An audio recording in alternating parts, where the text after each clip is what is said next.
things that I talk to people about become part of the painting. Things I'm thinking about become part of the painting. And so I started to, say they're like grief paintings or a joy painting or a love painting. So the language for me, it situates the mood or the idea. And then from there, a lot of it gets covered. But for me, I know it's there.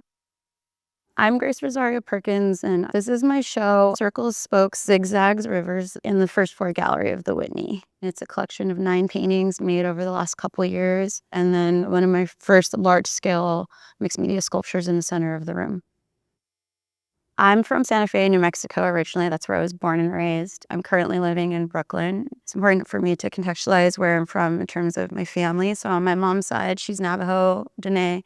And on my dad's side, he's Akambo Adam. So in this show, and just in my painting practice in general, it's really mixed media. I work with acrylic, I work with spray paint, I work with flash paint.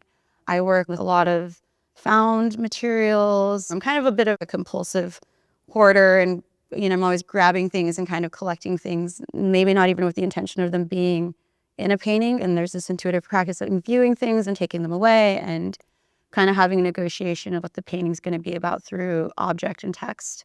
I also made my first large-scale sculpture for this exhibition with concrete and plants and litter from both of my parents' reservation. And the idea behind that piece was kind of using medicinal plants and I guess like earth material to ground or resituate or transmute the things that people on reservations have to deal with, like no medicinal surfaces. You don't always have a trash pickup. A lot of things are liquor bottles. I'm someone who grew up very rooted in addiction with family members and people in my community. And so it's something that I like to reconsider and think about as a way of kind of working through in my practice as well.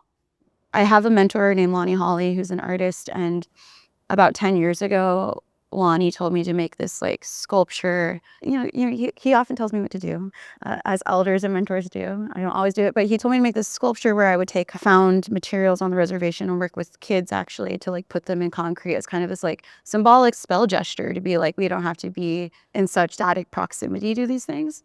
And so when I was starting to think about the show and we're working on it, I was like, oh, I'm going to make that sculpture now. And so I made a 1,400-pound sculpture for my first large-scale sculpture. It took a couple months of going back and forth to my family's home. And in a lot of ways, that in itself was quite a process, reconnecting with my mom and with my dad, going to family home sites that are generations of people being born there and buried there. So a lot of this material comes from those places. And the trash itself, I worked with a bunch of friends to make it and family members, and we just went to the rise and cleaned up sides of the road. And then the plant material, I would either get things that I felt like I have a relationship with to the land to take. And I also volunteered at one of the largest native plant nurseries in the Southwest called Borderlands. Is a really moving part of making this sculpture, learning more about plants from the place I come from. Most of my paintings, actually, the majority of them start with text. And I think over time, they just get extremely covered and absorbed by layers and layers and layers. And it's kind of how I make sense of things as they're unfurling. I have like a master list I keep on my phone, on my notes app, which is like phrases or things I'm thinking about. And so like language is really important to kind of situating the work for me. It's kind of like the language sets the tone for what I'm thinking about, what I want to convey.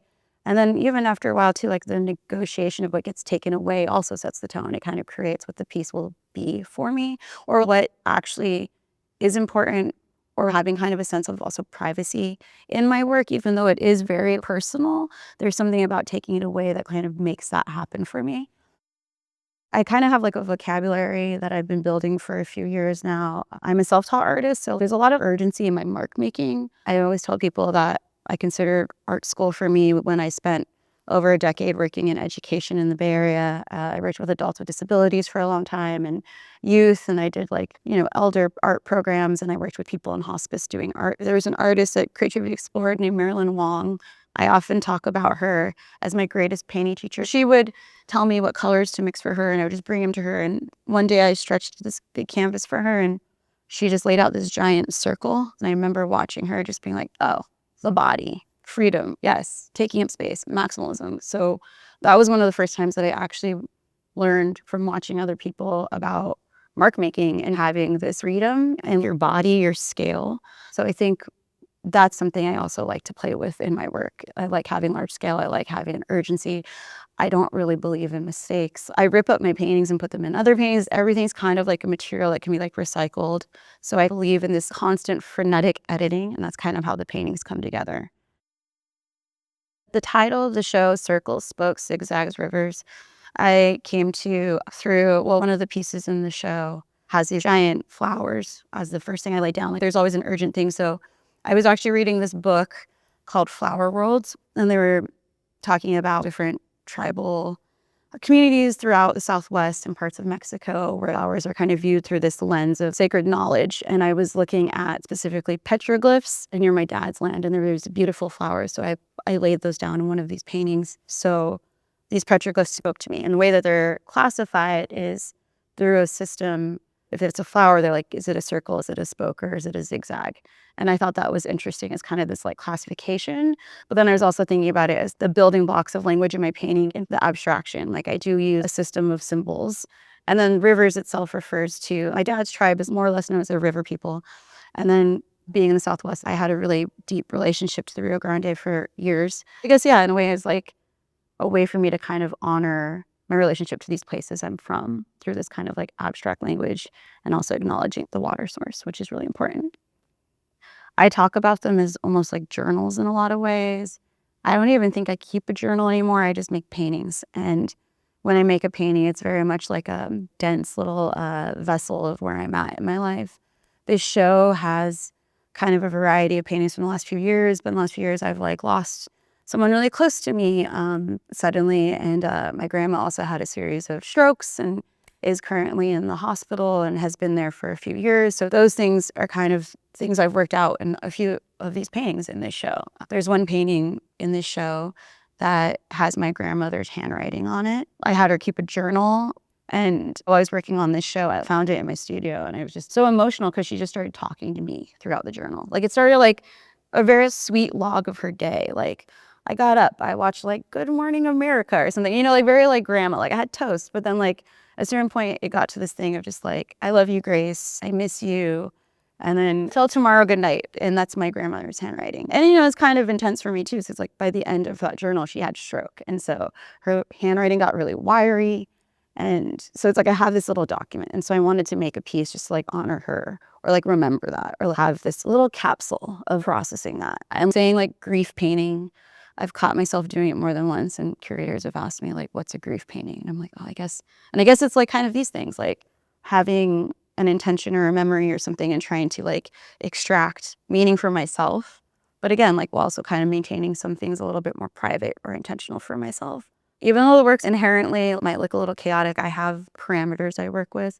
Sometimes I tell myself I'm going to use X amount of things in this painting, or I'm going to only use certain materials in this painting. So there's things like that here. I use a lot of plant material.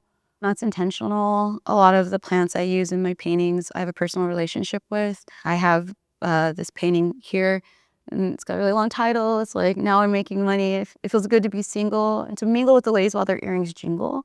And I have datura seeds in this painting. And datura is like a very special plant to me. And I've also started to make plant medicine in my studio. So even though it's not visible, again, I talk about thinking of these materials as kind of setting an intention or a tone with the way I'm working with materials. So I'll use like the folk method. I'll make a really slow medicine, and then I'll put that into my paints. So that is also on a lot of these material lists. You'll see there's an essence that I made or some sort of plant material. In this show, it's curated by Adrian Edwards, and Adrian, in terms of the exhibition design, had an idea almost immediately about the relationship I have to circles. But Adrian was like, you know, you have this vocabulary, you have these things you're working with, like the stars or the webs or the roses. Sometimes we paint silhouettes. This painting has a dog. The vocabulary keeps getting bigger and weirder, but there's things I keep coming back to. And I hadn't really thought about it, but there's a lot of circles in almost every single painting because I use these shapes as kind of building blocks. And I also see them as the enclosures. There's a lot of enclosures. Like I'll do an image and I'll kind of do like this giant spray or circle around it to like close things in for me. So working with Adrian, she was like, you work with a lot of circles and I want to have a round room. And we had this idea of the colors being a relationship to where I'm from. So we came down to this tan, brown, kind of like earth color. And that's, to me, speaks a lot about being from the desert. The paintings are floating, they're spotlit. It's a very different presentation than I'm used to. And I do think the color somehow grounds the work. In my work, I use abstraction because I think, again, I talk about having kind of this open-endedness in my work. There is things that are directive for sure, like words are directive, images are directive, but I think also abstracting them and making them noisy and dense and layered. There's something about that kind of like maximalism that does feel expansive for me as like a Native woman. I think Native people, I think we're given kind of a prescription for who we should be culturally. There's kind of expectancies of the ways you are to show up. I don't want to say it's like people want Native people to be performative or anything, but I do think there is this idea of using specific symbols and language in a way to kind of be didactic. And I'm not interested in that. Didn't grow up on the reservation. I would bounce around. I lived all over the Southwest as a kid. I played in punk bands. I think over time, everything in my life has been in this kind of DIY way of working and thinking. So something in like working with abstraction feels important to me because it becomes more about open-endedness. And like also, I talk about mentors and yeah, my one of my mentors is Lonnie Holly, who I've known for over a decade now. And Jean Quick-to-See Smith was also a really important mentor of mine who just passed this year. But I've known her for a long time, and I owe a lot to Jean. One of my favorite stories about Jean is I was venting, just like having this meltdown a bit about expectancies in my art career. And Jean was like, just make the work. And it was just, I always think about that, where I'm like, yeah, just make the work. Like it was so simple. And she said it just so like firm. I was like, you're right. So those are things that I'm really interested in. And there's another painter who just also recently passed named Jay Carrier.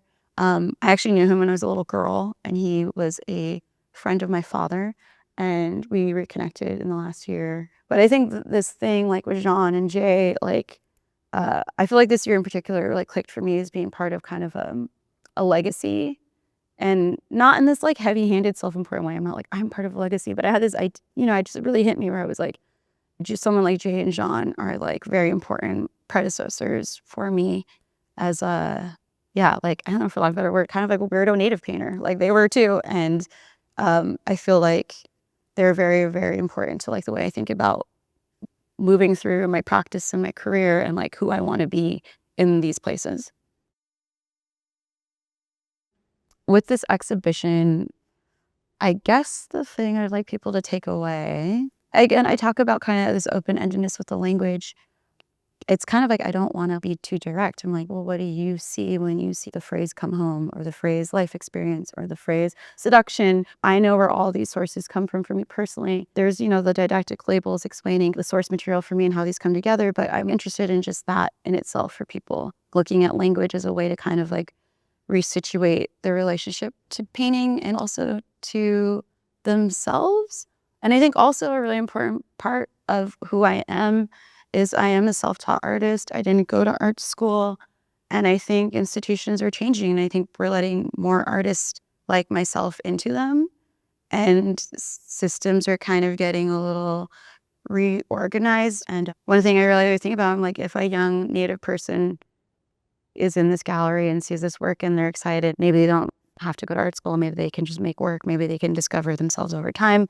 And that to me feels really important about this show.